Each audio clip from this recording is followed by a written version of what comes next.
السلام عليكم. اليوم أحد الإخوة طلب مني عنده تعرض لصفقة هواء سببت له بلغم وسعلة وصبع على الصدر.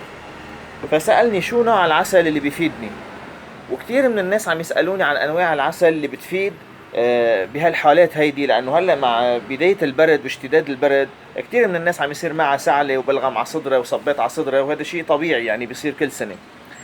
الحقيقة في نوعين عسل كتير مفيدين بهالموضوع. اولا، كل انواع العسل هي مفيدة لعلاج الصدر وامراض الصدر ونزلات البرد والصبات على الصدر، لانه بالنهاية العسل هو من اهم فائدة فيه انه هو بينظم وبينشط كل وظائف الجسم، كل وظائف واجهزة الجسم، الجهاز العصبي، الجهاز التنفسي، الجهاز الهضمي، كل شيء ابدا، يعني مسائل الجنس، كل شيء ابدا بينظم كل شيء العسل عموما. هلا بس في انواع عسل متخصصة او كتير فعالة بعلاج بعض الامراض، منها عسل الزعتر وعسل الكينة.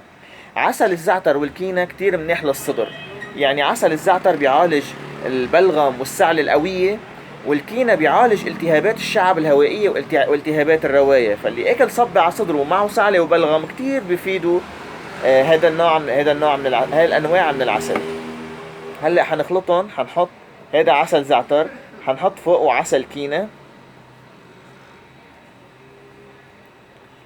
لحتى تصير ياخد الشخص الفائدة كاملة، يعالج رواياه تماما والبلغم والسعلة القوية.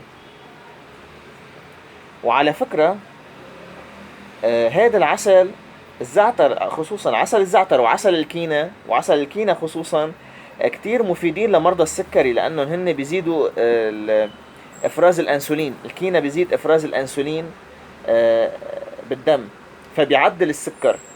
والزعتر أصلا منه حلو كتير، وهو كمان بينشط الجسم منيح وبينشط الأعصاب، فبالتالي مفيد لمرضى السكري. فهالنوعين من العسل، هالوصفة بتنفع كمان لمرضى السكري وبيعالج لهم مرض السكري، لكن هي كمان بالأساس بتعالج كتير وبفعالية صبات الصدر والسعلة القوية مع البلغم.